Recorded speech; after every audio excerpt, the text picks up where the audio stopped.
We interrupt the normal Author Stories podcast feed this week for a special apocalyptic episode.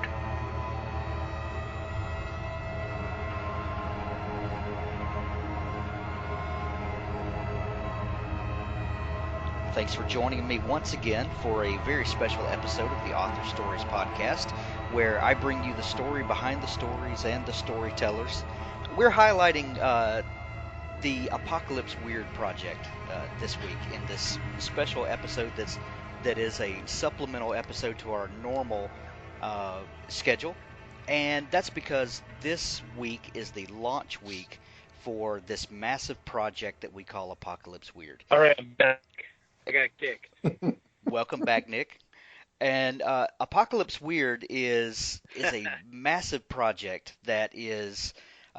We actually have a term for it, and I'm going to let Nick Cole tell us what that term is that sums up what this massive new way of thinking is. Nick, tell us about this new project, All right. Apocalypse Weird. I'd been thinking about this for a long time, and I wanted to come up with a way and a word that really captures this. I like in big gaming that they've come up with this term MMO, and it's even gotten into the popular zeitgeist. And I kept trying to come up with a way to really describe what we're doing, and what we're doing is we're creating a brand universe with a group of writers. And so then we're doing it in digital publishing, and so I put all that together and taking I didn't do it all myself, taking from a few other people. I think I've come up with the term CCB, Charlie Bravo, which would mean a community created book verse. I think that best describes this project. A bunch of writers not only building a sandbox but playing in a sandbox and making content available, new content for readers to go on adventures in on a month-to-month basis. Awesome. One of the books that is coming out in this initial launch is called Texocalypse Now, which is the first in the Digger series, which is a co-authored project between Nick and Michael. Michael, who came up with the concept of that book? Because the way I understand it is this whole project kind of grew out of that first book discussion, didn't it? Yeah, I think the whole kind of a Apocalypse Weird world really started in this seed that was this book idea that Nick and I had, and started to talk about the theme for the book, Texocalypse Now, which was called Digger back then. Nick really had this brilliant plan that was like, Nick has plans that are like world-changing plans, and it was so big, and he's like, I think he messaged me one day and he says, get a hold of somebody at Amazon and tell them we want to create this whole world where it's games and it's fan fiction and it's books and it's videos, and I want to do all this, and just a hold of somebody and see who we talk to. and so it's this huge concept, and the idea that we wanted to pitch was this world that would start out with this book, and later on we brought in Tim Grawl and Rob, and the idea really just developed into this concept. It really was kind of birthed in Nick's kind of demented, brilliant brain. But since then, we've kind of all gotten the vision that Nick had about it, and it's developed into this concept that he's talking about, where we've brought in several dozen authors and creative people and artists and video makers, and it's really just developed into this wonderful concept. Nick, where did that idea come from? I think obviously, thank you. That's very kind of Michael to say. Michael and I really, developed it side by side. I think Michael and I both have a love of sort of individualistic, rugged fiction. I think Michael approaches it more from this sort of Walking Dead, let's have a community, working together. And I approach it more from the Mad Max, let's burn it down, drive souped up Dodge Chargers and blow each other away with shotguns approach. So somewhere in the middle, was a marriage. And you know, where it came from is definitely post-apocalyptic, which I love the game Fallout. I've written a novel, a set of novels, the Old Man in the Wasteland series, in there. But I think what we're really talking about here is the concept of the big playground. And I know writing groups have tried to do this, but I guess what I've learned after the last 6 months of working with writers is that, every joke you make about writers and you liken them to cats is actually quite true. And it's made me more sympathetic in certain ways It to is publishers and the 100% things that true. they have to go through. That's And right. yeah, it's 100% true. Exactly right. Like, and I came from the writer's standpoint where, publishers were kind of your enemy. But now I've gotten to see a little bit more. But having said all that, we're all creating all of this together. It can't be one person because, then it's an ego trip, and that you'll burn out on that. So we're all building this, and like the structure of it that Rob is putting into our background system that'll make it work. That is actually more important than anybody knows, because the thing that has to happen is all these writers have to build each thing together, and they have to build on each other. And we instituted this thing that we learned from improv acting, about yes-anding each other. And so you can never deny what anybody has built. You just have to come in and add, the next layer of paint, or the next level to the building. But you're constantly building on the work of the person that came before you. And I don't think that's actually been done in writing. I know people have, like the Mongoliad or some other things that I've heard, people have gotten together and they're like, but really what they were all doing is they were writing individual novels or kind of writing together. But this is something where we're actually creating a living, breathing universe that writers will be able to play in. And some of the features that we have coming, the fans will actually be able to sort of like give us their input and say, this is where we want this to go. This is the arc we want to see. So I think we'll have that touchstone of being able to really engage with the audience. Rob, as you've come into the project within the last few months as the chief operating officer for Wonderment, I'm the hired gun. okay, what does that mean for you? What role are you playing, and what does that look like uh, within the scope of the project? But I don't want to say on the business end because that's not really the case, but I am very much the production end in that there are a lot of things happening and a lot of things that need to be kept straight. So many authors simultaneously, especially this initial launch with 5 books coming out one day, and we're literally still putting it together. So keeping all that straight, and having the framework to enable that to happen is kind of, that's kind of what I was brought in for. There's a lot of deadlines to hit, a lot of dates to meet, and someone has to kind of keep it all straight. And so one of the first things I did was I set up a system that we could use to kind of communicate and keep documents and have a wiki and kind of start getting some of this stuff down. But also, the other half of that was a production calendar. It said, hey, where are we? And when I was first brought in, we didn't really know where we were. We had a calendar, some type of production schedule before, but no one had maintained it. It was, already a month out of date. People, we were stumbling towards the end game. And kind of my job was to get that organized and get everyone running in formation, so we can take off and go. And so far, it's working pretty good. So that's really kind of what my job is in Wonderment. What I think the really neat thing that Rob has brought to it, and what I could see initially happening, as we hired our first batch of writers, I had this framework that I thought would hold and would help everybody to sort of run pace together and create together. But what I rapidly began to see is that our writers are so talented. And I'm not saying that in the go-go team, blow smoke up everybody's butt way, but I'm saying they really were so talented that I began to actually fear them creating, because things were morphing faster and faster out of control.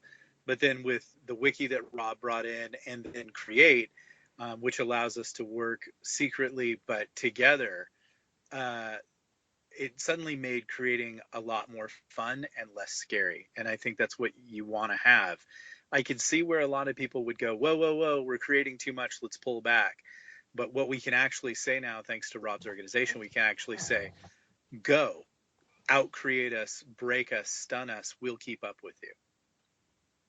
Well, one thing that I've noticed from the inside of this project is that you have a band of authors, mostly from the indie community, with some exceptions, but and even the authors that are traditionally published definitely come in with an indie mindset. There seems to be this special breed of author that's involved with this, but you've got this band of people that are very used to working alone or nearly alone, yet have checked their ego at the door and are all just throwing all in to make this happen. What do you guys think about, Michael? What do you think about this kind of spirit of camaraderie that has developed in this project? Well, it's a two-edged sword, and we have that this massive amount of talent, and there are huge benefits that come from having somebody with a brilliant mind who can put together stories, who can create really really out of this world concepts, actually thinking about your project and thinking about what they can do to make it unique for themselves. The other side of it is you have dozens of those people. And one thing I want to mention about Rob that you probably don't even know, Hank, and I know nobody out there knows has experienced this, is that there are literally thousands of details that have to be kept up with, thousands of threads. Like, we get messages like, "Does anybody know where the blurb for book 10 is?" And we need the artwork and the Easter eggs for book 3. And when was the last time we sent out an email that had a comment about something we need to integrate into this. And so there's these thousands of details that have to be organized. And so while you're and Rob has been implementing this process of trying to help us move forward with what's going on, you have these brilliant authors out here, and they are. We've really been blessed by the talent that's been attracted to the project. But so it's really kind of like, if you get a big boulder rolling downhill, you just try to steer it. And Right. that's really what's going on. I would love for a day or two for each of the authors to get to see what's actually going on and what's happening and how this stuff actually comes together. Because an author is sitting there writing, and I'm an author and I'm writing in this world, and so is Nick, and you're writing your story, and you just shoot off a message saying, "Hey, my date for this is this date," and you ask questions, and somewhere in this cog, this machinery, those answers are now at our fingertips. And that's just the kind of thing that's been going on, and it's really really miraculous, and it's fun to watch. Yeah, I've had, like, with the canon that we developed, the canon's extensive. It's got some layers of antagonists, and we've got some benchmark events that we need to hit. Not everybody, I mean, we have several benchmarks over the next 5 years of story events that need to be hit by each author. And I've really only released the first 3 benchmarks, and the amount of chatter that came out of that had to be, sort of like equivalent to some sort of counterintelligence operation against Al Qaeda. I mean, it was just so much, so many people going over the same details, and then you would say to yourself as the creative director, okay, I'm going to sit down and I'm going to address this whole thing that they're talking about, and then 3 days later, someone would come in and say, well, what about, like, they missed it all, and you would find yourself having to readdress, and so thanks to the system that Rob's got, we're now cataloging all the creativity. And that's what I was saying. We can now just let people run instead of what I felt like I was starting to maybe have to say is like, stop, don't go there, stay away from it. Now I can let him go. Gotcha. Uh, what about the project as a whole? So you guys began with Digger, and you kind of had a vision of this post-apocalyptic world that kind of came out of that. Um, but there's a grand story. There's a meta arc that encompasses all of these smaller arcs that are going on. Um, where did the idea for that initial concept, this initial grand story, come from?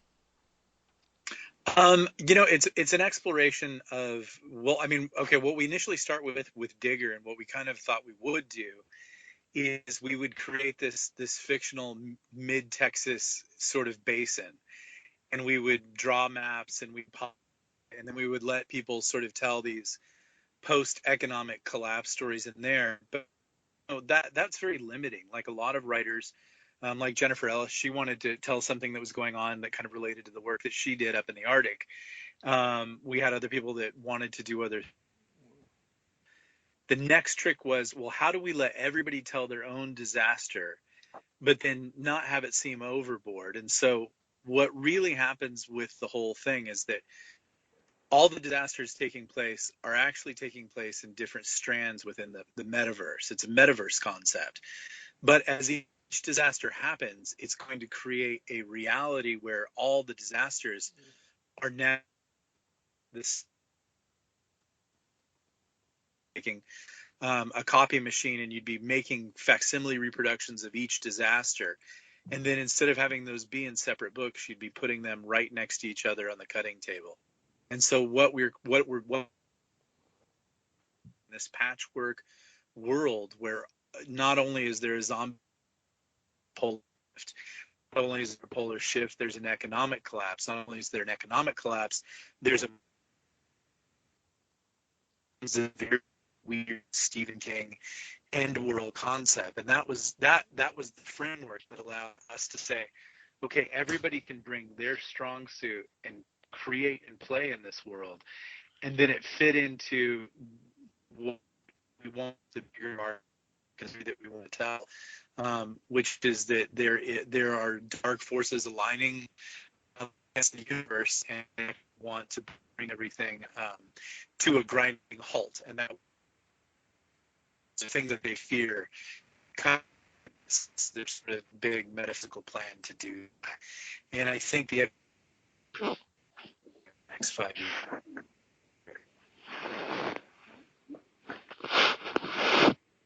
This is stunning radio. Nick, I don't know if you know it, but you're breaking up pretty good. So Yeah, you're fading in and out pretty good. But I think we got the concept Really? that yes. You guys. yeah, Yeah, you're all over the place, Nick. Yeah. Michael, do you have anything that you want to add to what Nick was getting at there? Yeah, no, the general concept that we wanted to be able to tell all of these stories and all of these different types and genre niches of apocalyptic story, have them in a very creative way happen in a single universe that's tied together because of these more this larger of what's going on in the world and what's tying all of these different threads together.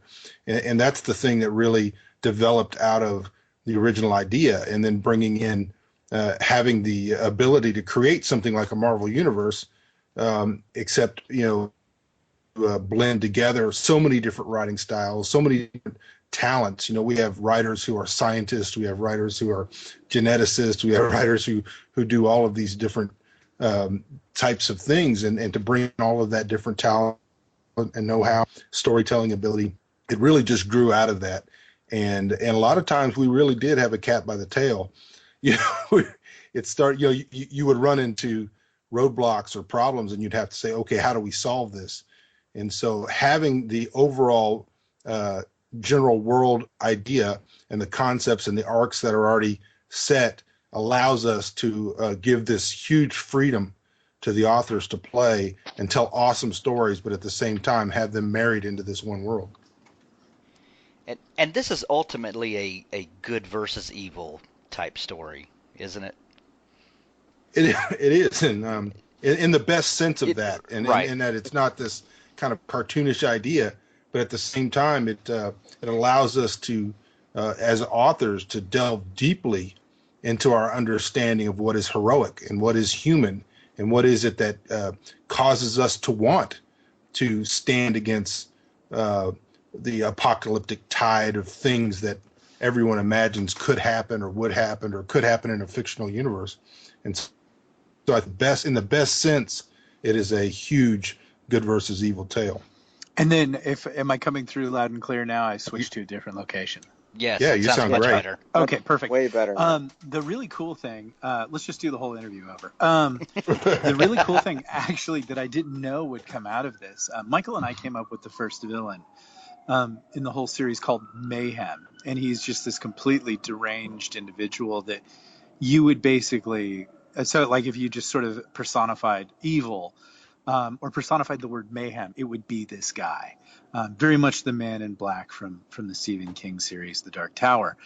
And so the other writers, without us ever saying anything, began to develop their members of this Kabbalistic society that's intent on bringing the world down, are evil, as it were. And what I'm really fascinated by is how they're actually creating the evil characters. They're working off of simple word concepts. I think we've got one that's called Siren. We've got one that's called Famine and Greed. And it's interesting how what people are defining as evil. And so not only will this be a really cool exploration of the human spirit and good, but I think what we're going to do in this postmodern age, this wasn't even a directive from us.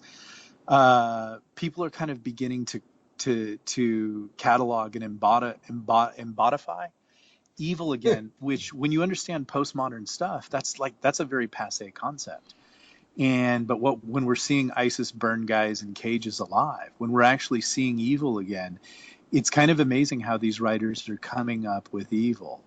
To kind of give it a little bit of perspective, if we go back to Star Wars, the first time we ever saw Star Wars, we thought Darth Vader was evil. But then Lucas messed with our head and said, no, he's not really evil. And by the end of the sixth movie, you're kind of not sure what he is. And that's very modern science fiction storytelling. And There he goes again. What are you doing, Nick? Hello, Nick. Yeah. Well, I'm going to continue where he left off. Yeah, go ahead. Yeah, and that is that that this concept that there's this set almost kind of rote way of portraying evil in science fiction now, which is every character is morally ambiguous and you just don't really know. This story has really allowed this overall world has really allowed us to kind of reframe that in a more up to date kind of way. And Nick described this one time as there was a movie called The Cabin in the Woods, and in that movie it kind of allowed pretty much every horror scenario to happen in the same. It's what brought them all together. They all existed because of this scenario, and so this is really what we've done with Apocalypse Weird, is that now there's this place where all of these scenarios, all of these concepts of good and evil can all take place in a way that we can enjoy them all and see them tied together in very creative ways. Why do you think that the post-apocalypse is such a ripe ground for telling these kinds of stories? Well, I think it's, and I'll let Rob chime in on this too, but I think it's the perfect playground for letting humans begin to kind of become what they would be without all of the superstructure of society around them. Well, not only that, but I mean, it's almost framed by its absence because it was there, and so many of the characters, in current dystopia, have either remnants of that technology or a remembrance Right. of that technology, and it frames the dialogue. It's kind of like, hey, we used to have this, but now we don't, and we're either becoming more savage, or we're becoming more inventive, or we're becoming more of a community, or we're finding our own humanity in a lot of ways. Sometimes you don't really know who you are until you're at the bottom and you're in some trouble and you got to dig deep. And, you see that, I noticed that in Nick Cole's Red King, some of the characters there, I mean, the apocalypse there was rather sudden, just kind of happened. And, the main character is this, lovable loser of a ridiculous alcoholic who literally spends the apocalypse, the actual happenings of the apocalypse in a drunken stupor. And it's really not till 3/4 of the book goes by that he realizes that, holy crap, the world's ended and I can't be this way and I need to get a hold of my life. I need to get a hold of my life or I won't have a life. That's right. And I think that the dystopian era that so many people chose, I mean, I find it interesting that, 40 years ago was about the utopian era. But now in the dystopian era, it really is kind of a way to strip away all the little trappings that modern world has, and really just find some new and inventive way to get back down to basics. I mean, it's probably a lot more interesting than writing about cavemen. Right. Certainly, at least you have better better scenery, I guess. But I that's what I have found interesting about it. I'm not a dystopian writer. That wasn't my thing. And I don't read a lot of that fiction, but I have found myself being very entertained because I get to see all the books in advance, reading them all and seeing how it goes. How all these pieces fit together and how each author is finding their own kind of unique way of ending the world. Yeah, and I'm kind of with you, Rob. I'm not a huge dystopian apocalyptic type fan, but from a writer's perspective, uh, it's like a canvas that I never thought to use before, or it that's not the right term. It's like getting a brand new toolkit, and you're able to do things that you've never even considered before. Uh, so I'm really interested and intrigued to see what all these people come up with by taking these characters and dropping them in these horrific situations. Well, that's right. It's there's a latent memory in humanity that this has been a pattern of humanity going back to the very beginning. Yeah. That we build these kind of super societies that are become very high tech and become very complicated, and they collapse. And then 100 years after the fall of Rome, after the sack of Rome, there were goats feeding in the Colosseum, and people were pulling down the stones by hand to build rudimentary houses of stone. And there was this memory of, even generationally, 100 years later, there was this generational memory of the fact that people had structures made out of stone and built. It's almost like bedrock, the Flintstones. It's just obviously there was some more advanced society before the Flintstones, because they know about record players and they know about houses and all of these things. But there is this kind of human latent memory of the fact that these disasters have happened throughout time. I mean, not perhaps zombies, but certainly massive changes that have kind of loosed the strictures that have built up within the culture. And you really have an opportunity to examine how people act. It's very cultural and anthropological in a way. But I think there's something in us that wants to look at those things, especially when things get, Yeah. Nick, are you back? I'm back. Uh, I've been released from cell jail. so Were we so talking about the Slee wh- Stack? Because they could have totally overrun the Marshall family. Is that yes, Land of the they Lost? yes they Okay. could Yeah. in that whole TV show that was filmed in a ditch The Slee or Stacks, they something. just needed a Caesar. That was the problem. good That was leader. that was the You know, problem. I used to live out into the California desert, out in the Mojave, and they have the pinnacles. Uh, do you know about that, Nick? You ever been Yeah. out there? Yeah. Oh, yeah. And Yeah. I and actually that's where they filmed would a film student all these. film there one time. Yeah, they would film all this science fiction stuff there. And actually, when you talk about the Sleesac's Land of Lost, when Will Ferrell did the remake, he Yeah. came to this tiny little, 10,000 person town in Ridgecrest that's on the edge of pinnacles, so he could film there. And I tell you, it was, I mean, he'd be out there at, like, the Denny's. He'd be like having breakfast at Denny's. He was bowling at night. Some of my guys were like, "Oh my God, I hear Will Ferrell's bowling tonight," and they would like mop the bowling alley. Uh, Good times. That happens Speak. when Nick goes bowling too. Is Yeah. that is when you go bowling too, Nick? Yeah, I get overrun by Japanese tourists. So, so Nick, while you were out, we It's were talking about uh,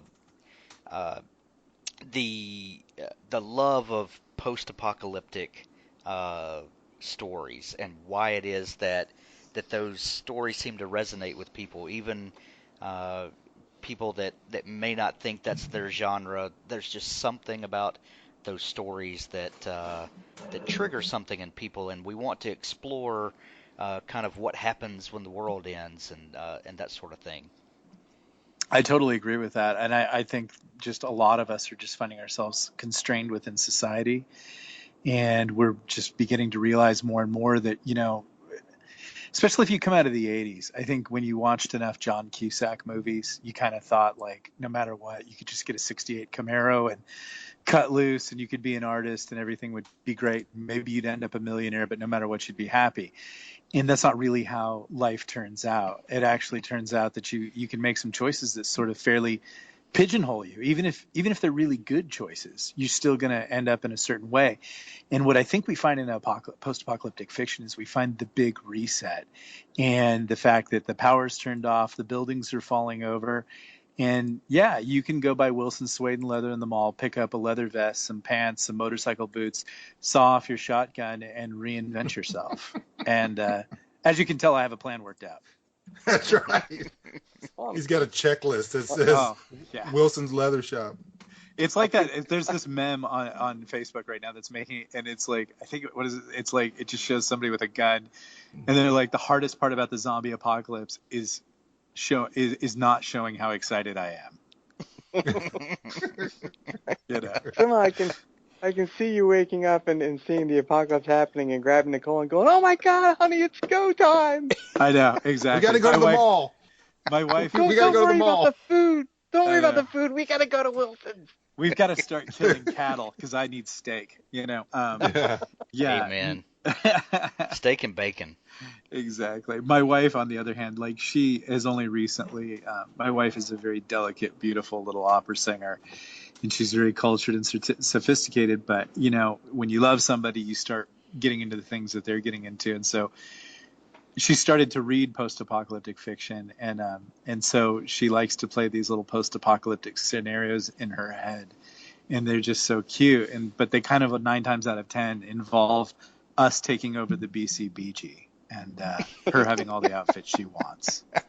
So it's good that we're both basically selfish. Like, people like Michael, they want to, like, build a new society and take care of other people, and I just want to be a pirate. I mean, I as was long gonna as you've say, got your priorities straight. my family's I like mean, the you gotta have complete a goal. opposite. We're like, yeah, we're out here. We have cattle, we have pigs, we have beef and bacon and cheese and all of these kind of things. And so we're like, as long as we can keep those people out there, we're going to be all right. Like you say, Exactly. Mike, the apocalypse could happen tomorrow, and you guys would just get up and keep going on and be like, "Oh well, I guess it's Tuesday." See? You Yeah, know, we do Exactly. call that Tuesday. I do read a That's lot of apocalyptic literature, and I go, yeah, that sounds like the day I had yesterday. It's like when Mickey Rourke was in that third or second Spider-Man movie, and someone made the comment, I think it was Dennis Miller, and they said, "Do you think Mickey Rourke realizes he's in a movie, or is it just Tuesday?" I'll say it right now. Michael Bunker is the Mickey Rourke of preppers. I am. We need a plaque or Exactly. something for that. Yeah, I know. yeah. That's so.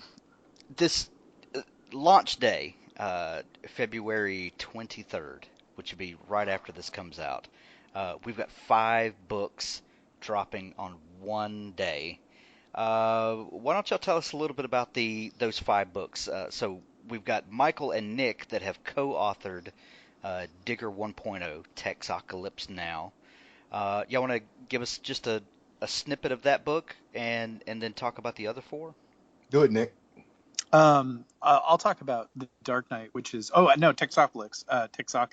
Boy, I knew when I chose that name, but I love it. Texocalypse Now, kind of like American Apocalypse Now. And if you've ever been to Texas, it totally fits because Texas is just a crazy. Texas is in a constant state of apocalypse, and it's crazy. And I always think that's funny about Californians because they have this like fairly right-wing Californians right now think that Texas is sort of this land of milk and honey where they'll be able to drive around with guns and do all kinds of crazy stuff. And you can in Texas, but I don't know that they realize that Texas comes with a certain kind of craziness. And what they don't Well, realize is that there are Texans that don't want Californians to do that. And yeah, they have guns and they drive around and do crazy things. well, that's Mississippi too, but we yeah, have more alligators. yeah, exactly. Yeah. So Texocalypse Now is another disaster happening in a meta strand, and it basically takes place on the heels of an economic meltdown. So we're not looking at a zombie apocalypse per se, or a nuclear apocalypse or those kind of traditional ones. But I think the catalyst is that it's actually a big economic apocalypse. But then this crazy thing has happened, and we kind of took this from real world stuff that's going on right now. People are playing with their metabolisms. They're doing a lot of supplements. And if you ask the average person who's really busting it and juicing in the gym and eating white chicken and brown rice and broccoli, if you said, listen, if I could give you a pill that you could eat whatever you wanted and still look like a porn star, would you do it? And I think if you asked 10 out of 10 people, you would get 10 people saying, yeah, I'd do it. And so we took that and we kind of ran and we said, what happens if we made this pill? And it just made people be able to eat whatever they want, but they still looked great. So basically what they would become is basically calorie factories. Except that our character Mayhem had a hand in it and got involved, and he tweaked it a bit that they basically become calorie cannibals. We call them Slenderex zombies, and they're basically like a herd of locusts. And they band together and they just descend on settlements and literally eat them like corpse beetles. And so that was a big factor that we wanted to go through. We wanted to play to Michael's strength, which his strength is the prepper Amish sci-fi movement. And so he built us this beautiful little family that you really begin to care about and that I tried my best to kill. That's true. It's totally true. Yeah, that's my job. Michael makes it, I break it. I also love, Michael, that you are an Amish sci-fi movement now. Yeah, I guess Yeah. it's starting to look like that. Yeah. And it's natural. It's natural. It's not something that's weird or dissonant as people think. It's actually a very natural thing. Absolutely. You mean the sci-fi Amish, not Michael Bunker as the leader of a movement. Right. Yeah. Might want to clarify Yeah. that there, Rasputin. That's right. Oh. That's right. He's totally right because that's what I'm talking about. There's the beard. So we've got Texocalypse Now, Digger 1.0, and Nick, you're bringing a second book in the weird WYRD strand. Right. And this one is the Dark Knight, is that right? This is the Dark Knight. Basically, it's about a boy who is orphaned by a serial killer, and he's a billionaire. And he grows up to be kind of basically a ninja with personality problems, and he drives around this crazy city called Gotham. And no, I'm just joking. It's not. I've heard that one. It's not bad. No, it's about these two hobbits who find a ring. No, basically the Dark Knight picks up on the heels of the Red King. And in the Red King, we met some characters, and they decided to build a castle out of their townhome complex in suburban Southern California. They're surrounded by a zombie apocalypse or a zombocalypse, and there's some other weird things going on, very paranormal normal things. There's a mysterious there is possibly some sort of weird paramilitary maybe kind of like a Terminator type thing, taking over Los Angeles and that nuked Los Angeles. So there's a few things coming together.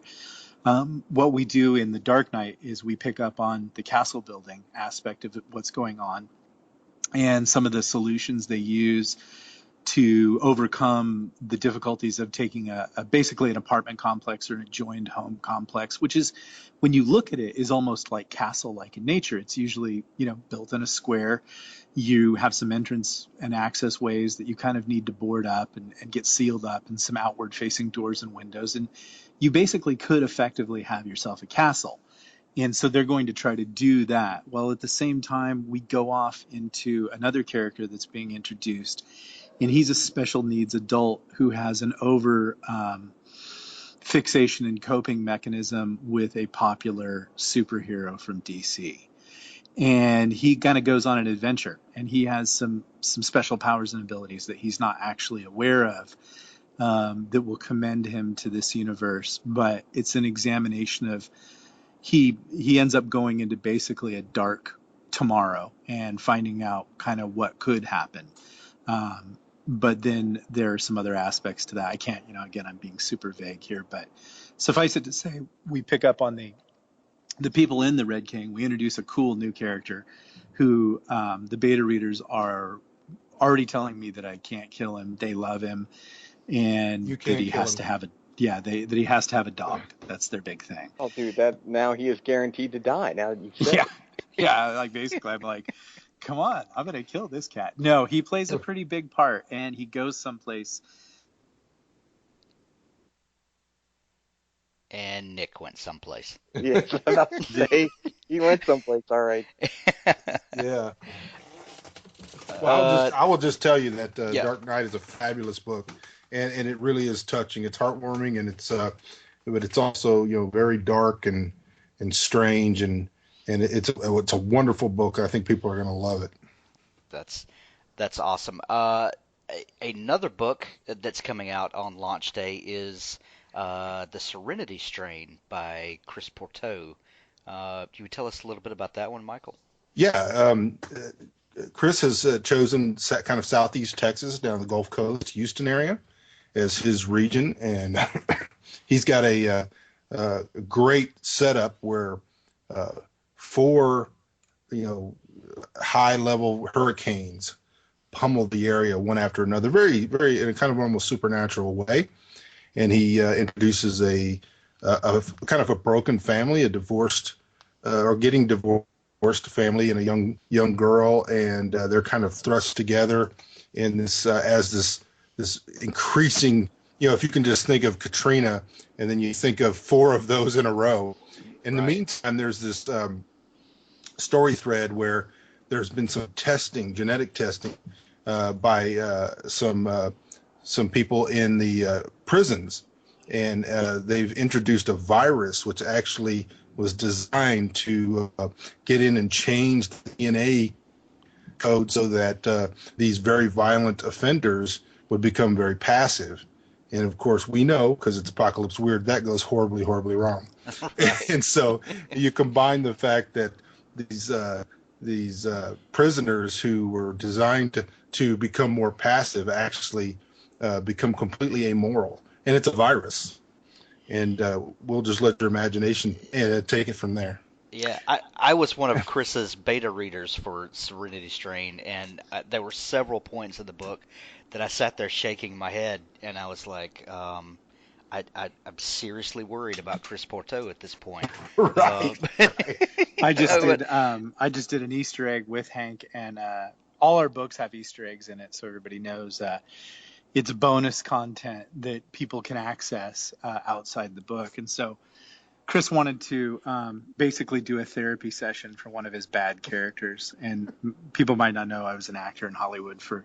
Let me put the caveat on that. I was a failed actor in Hollywood for a number of years, and so we had a lot of fun doing that.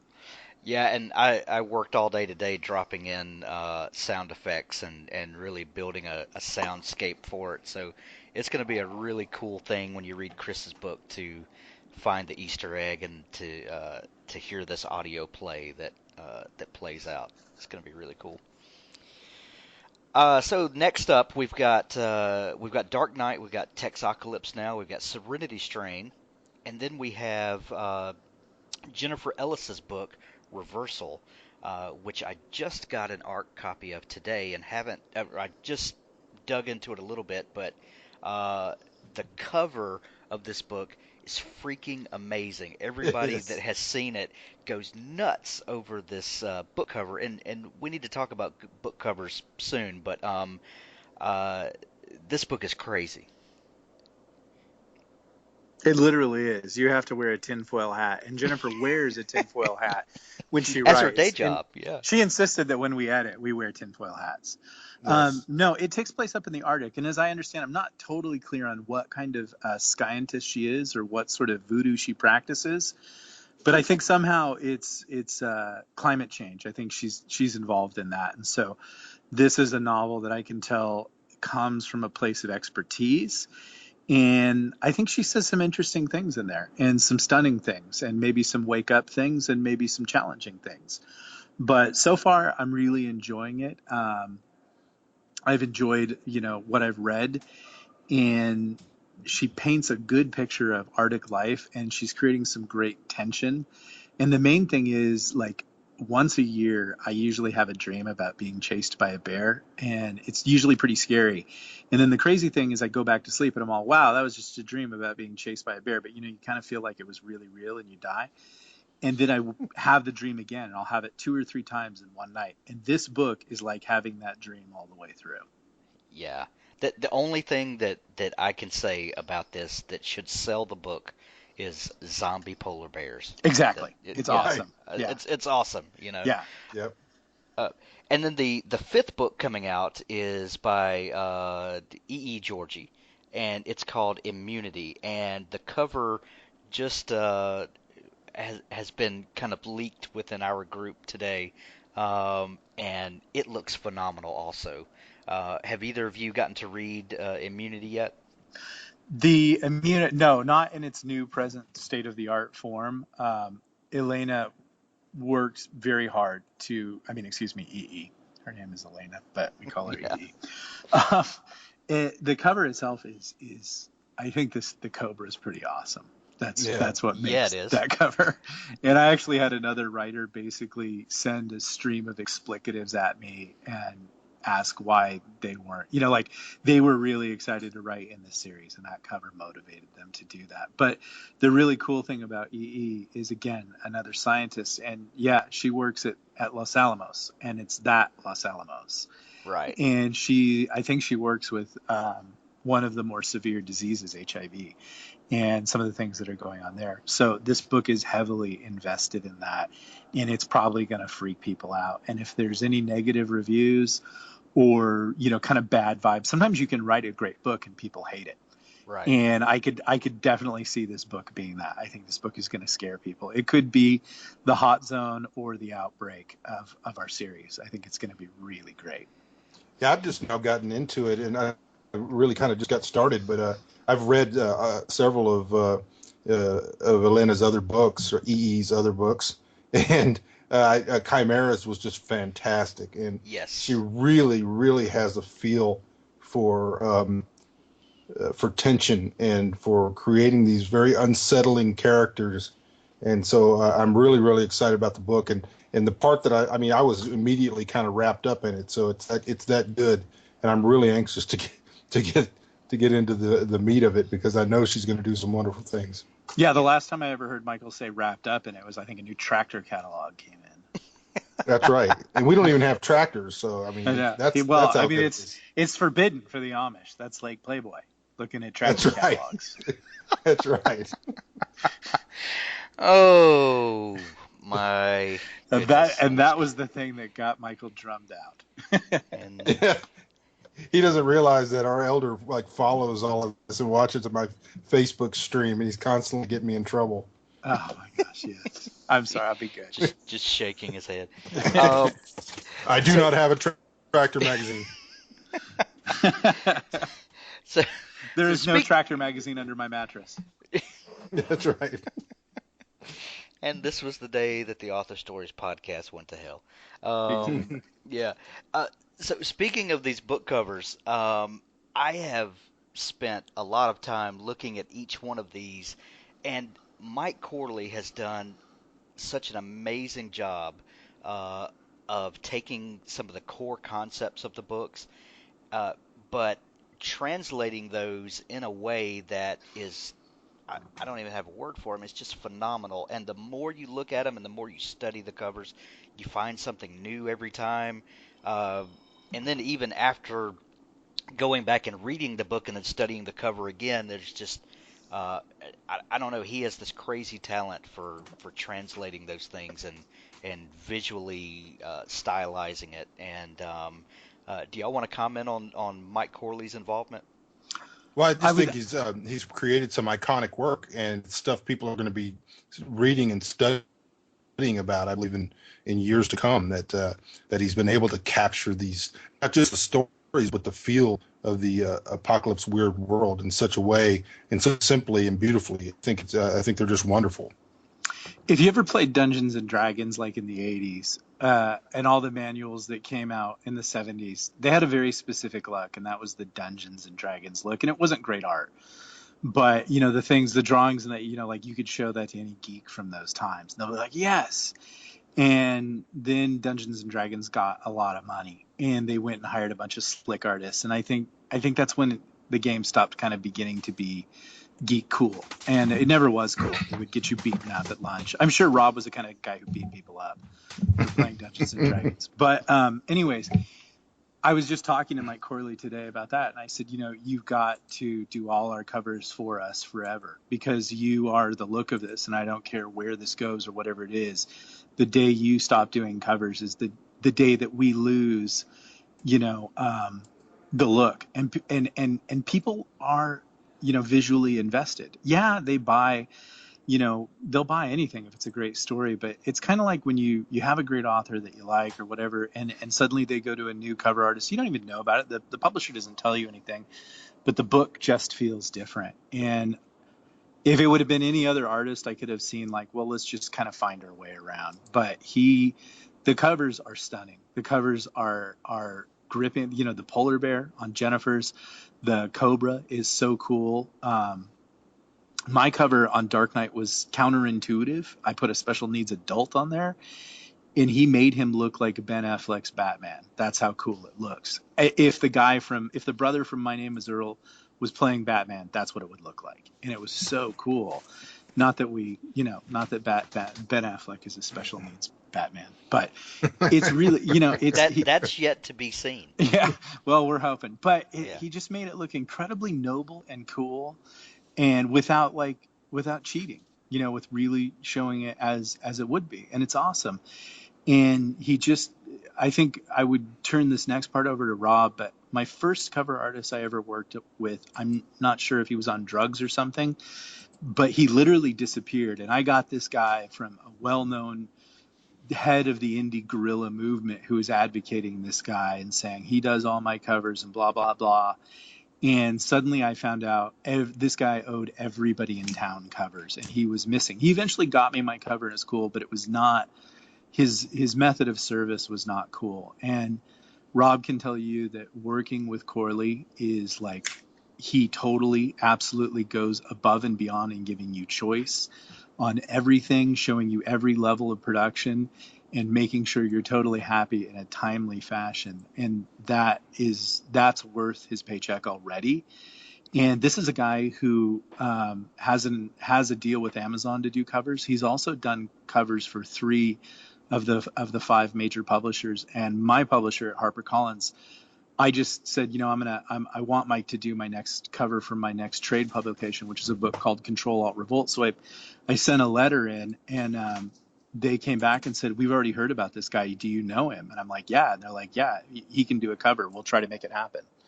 So this is a guy who's going to be big, and he, I keep telling him to charge people more because that's what his work is worth, and I don't think indies are going to have access to him much longer. I think it's going to be a badge of honor to have a Mike Corley cover. Rob? Well, Mike is definitely, I mean, he's all professional. I mean, that's been a nice way to go. And that, we hit it. We have deadlines, and like I said at the beginning, we have a lot of deadlines, and he doesn't miss them. Yeah. You don't get excuses. You don't get, oh well, I didn't feel artistically whatever. No, he's No. like, it'll be there, and he's there every time. Very cool. Well, so we've got this massive project that's launching uh, with 5 books. We've got the best of the best writers. We've got the best cover designer. We've got the best folks that are herding the cats, and all of the pieces are coming together. What is the next stage? After we get this launched and after we've got this initial first few waves of books, how is this thing going to keep growing and keep things fresh and alive? Well, there's 2 things that we're talking about. We're talking about Apocalypse Weird, which is a brand that we are developing. And then Rob and myself and Michael and Tim are a company called Wonderment. And Wonderment's goal we established from the get-go was to become the digital publishing of the marvel of digital publishing. So our next goal, as this proves itself to be successful, we're already developing. I think the last time I counted, we have 3 new brand worlds that we're developing. We'll pick one of those and probably try that in about a year. But we might start developing it in the next 6 months and getting people writing. Going to the Apocalypse Weird universe, we have a series of benchmarks that we will be allowing the writers access to. And we're saying you need to meet this next benchmark in your next novel or your next arc. There's another feature coming out within the Apocalypse Weird universe, and it's sort of like it's more of niche concept lines that feed off of Apocalypse Weird. So, sometimes in comic books you would have, the Spider-Man comic, or you'd have the DC, but then you might have, I remember the ones that I really like. It would be, what was it? It was like Wolverine and Iron Man worked together. It was sort of like it was like a niche run. Yeah. And these were more specialized, and they had a certain story arc. And so I have one that I'm developing right now, and I'm going to recruit, I think, about 10 authors with a very specific skill set. And they're going to tell some niche stories. And what I'd like to do in a year is have all these novels ready to go, these niche ones, and do another big drop. And I kind of have talked about it a little bit online, but I don't think anybody caught it. But I think it You would will be kill really, me if we really, do another big drop. yeah, I think it'd be really cool if the money's there and we can do it and we're being successful. So I would say we have 5 years of storytelling to do. At the end of that 5 years, there will be what we call a world of weird, which is the playground that we're playing in. But the major story arc will be over, and there will be a place that people can still tell stories. For Wonderment, our job is to go ahead and do another world and another world and another world. What about you've developed a way that people can come get involved in this universe that maybe wouldn't have had an end before, and we call this the phase 3. How does that work? Tier 3 is Tier 3, basically, excuse me. Tier 3 is basically Apocalypse Weird, and that's gonna Third Scribe, which is Rob's service, is going to be hosting that for us and doing that. And Rob can kind of talk more about the specifics of how that will actually happen. But suffice it to say, what we want to do is what I was talking about earlier with the fans is we're setting up a system for them to post even their pitches or even their stories or even their novellas or novels, and to allow it to enter the community and allow people to say, wow, I really like how that guy messed up Seattle with a bunch of chainsaw wielding psychopaths. I'd like to see that be a novel. And so we look at that. We look at the enthusiasm and the feedback. We discuss it amongst ourselves for its potential for fitting in within the canon. And then we'll offer that person a tier 1 contract. A tier 2 contract, so I can touch on that real quick, are people who want to come in and tell stories within the already set apart, the already developed parts of the sandbox. So we already have two tier two authors right now. One who wants to develop one in a section that we haven't published yet, and actually a guy that we signed today who's going to be developing a specific character within Texocalypse Now. Notice how that just rolled off my tongue. Mm-hmm. That's right. You're so cool. I like to tell myself that, and if not, I make my wife tell it to me. It's because you're a professional. Don't attempt Texocalypse Now at home, kids. Yeah. The tier 3 thing, I think it's a great way. I mean, one of the biggest issues or problems that authors have today, especially self-pub indie authors, is getting noticed. Getting some attention and getting kind of a jump start with their fan base. And building it, because it's hard. There's a lot of things happening. So many people are uploading books all the time. So many people competing for attention. And, it's not like, you just wake up one morning and you understand how the book world is going to work. So by having this tier 3 thing, we're able to say, hey, if you want to take a shot, put a story, we're going to put it up here, see how it does, kick it around, see how readers like it. And in that process, not only are we going to help you get out there, but we're going to see if these authors have what it takes to groom out, that there's someone that we can work with, or someone that we can help develop, or someone that we can help grow their craft. And I don't know of anyone else that does it in that way.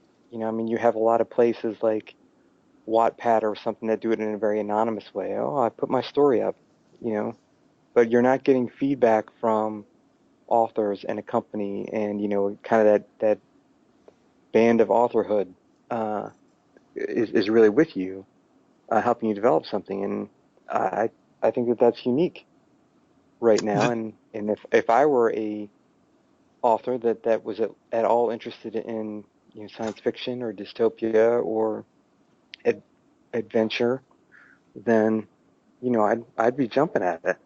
I'd be giving it a shot. In most human organizations, what you get and especially in writing, you get a couple of people who've kind of made it to the top, and they become very focused on making sure that their bowl of rice doesn't get knocked over. And you get some mid-level people in there, and they get very obsessed with making sure their bowl of rice stays the same. And the way that they kind of decide to do that is to go ahead and make sure that no one from below gets into the bowl of rice. And that's why there's a lot of animosity in the writing community, and a lot of bad behavior, and a lot of trolls who love to stomp on newbies. And the crazy thing is, we were all new once, and no matter how big you are, there's usually someone above you who takes it into their head to kind of roll over you. I don't know why. I'm not like that. I can't even identify why that is. But here's why I think this whole system at Apocalypse Weird Survivors over at Third Scribe is going to be really, really cool, especially the tier 2 aspect. It encourages writers who were already publishing to go in and mentor those writers. Not in any way, shape, or form like saying go in and mentor those writers. But if Michael and I write Texocalypse Now, it behooves us to encourage anybody else who wants to write a tier 2 story in our world, because it increases Texocalypse Now's sales. Because anytime someone reads that book, they go, where does this come from? Why is it set in this weird Mad Max meets post-apocalypse, economic meltdown Texas? And it goes back to Texocalypse Now. Oh, I blew it there. But what I'm trying to say with that is, effectively, it encourages the tier 1 writers to get in there, to comb through Apocalypse Weird Survivors, see who can write, see who's doing stuff, or they see, hey, someone wrote something in my sort of destroyed Seattle. I want to help them do that, because there will be links and the funnel will work in drawing new readers towards that tier 1 writer. And then at the same time, also just expanding their brand. So I think that's the really cool aspect. I didn't plan for it. I just kind of saw, I think this will be something that happens. And this will encourage people not to protect the bowl of rice, but to share the bowl of rice, so the bowl of rice gets bigger. And we've said in different places over and over again that we're not competing with each other. We're competing with the other things that keep people from reading. And the more we can encourage more writers to come in and do quality work and deliver a quality product, the better off everyone's going to be. I think probably our biggest seller is probably Michael Bunker. I think he sold a lot of books last year. Yeah, And I think the official term is a crap ton. yeah, a Of crap books. ton of books. And Michael and I both know that Michael will make more money by selling other people's books.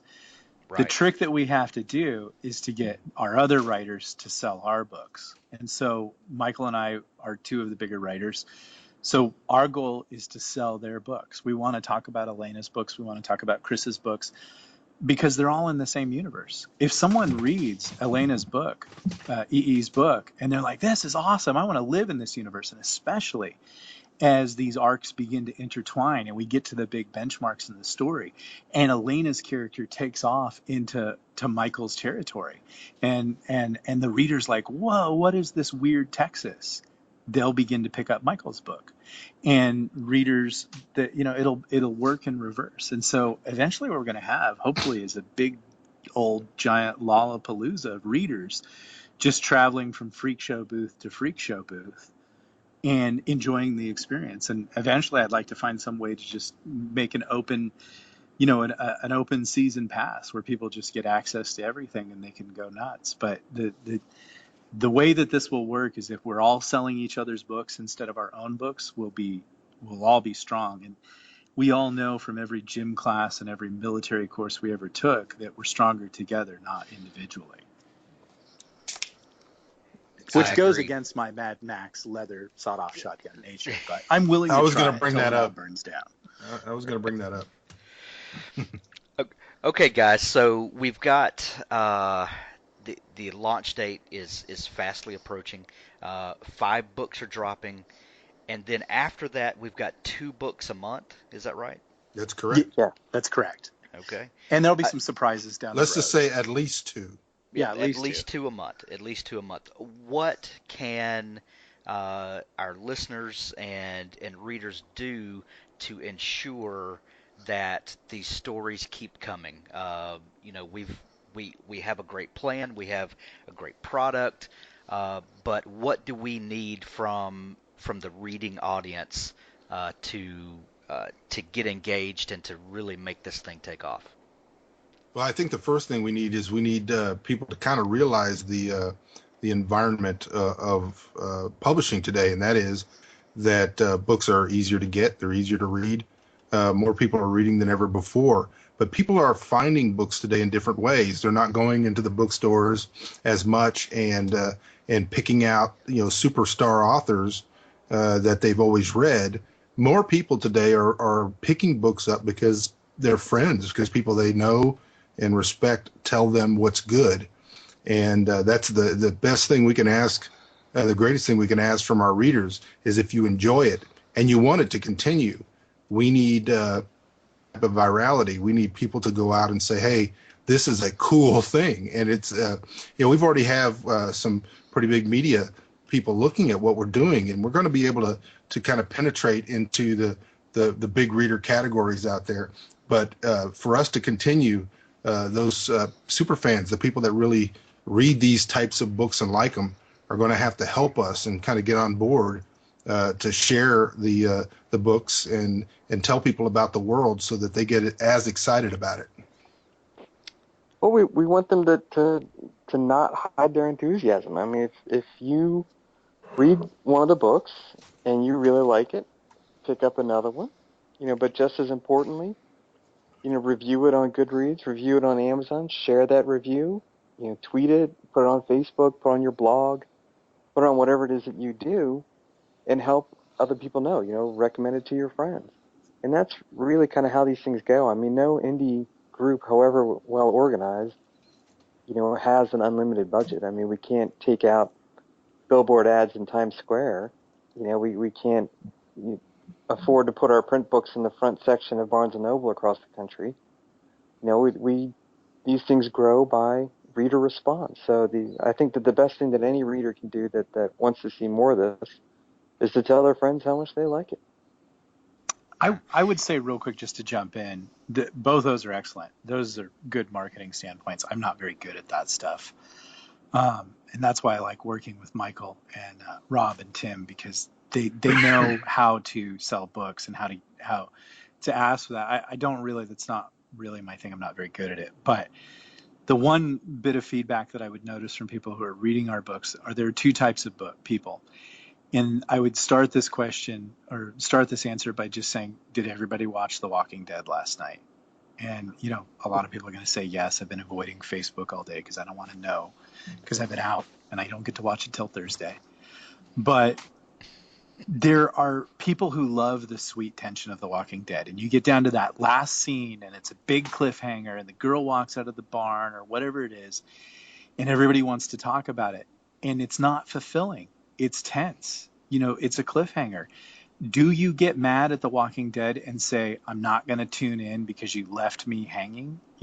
There's this weird group of people now who yell at us because we don't immediately satisfy all of their demands, yet they ask to be titillated and have mystery. And it's just, this is not that kind of series. These are all full-size books, but there are going to be some cliffhangers. We want people to stick around, and here's what people should admit to themselves. That's fun. Waiting for things is fun. At least you don't have to wait like George R. R. Martin with no end in sight for his next book. We just ask you to wait a month or a couple of months to pick up a story arc. But the main thing is, you're not going to find the whole story in any one of these books. This is a big, giant arc. But having said that, we did put this down. Every book has to be a complete adventure, has to be a complete episode. Yes, there might be some loose ends, but that is only to increase enthusiasm and to tell a larger tale.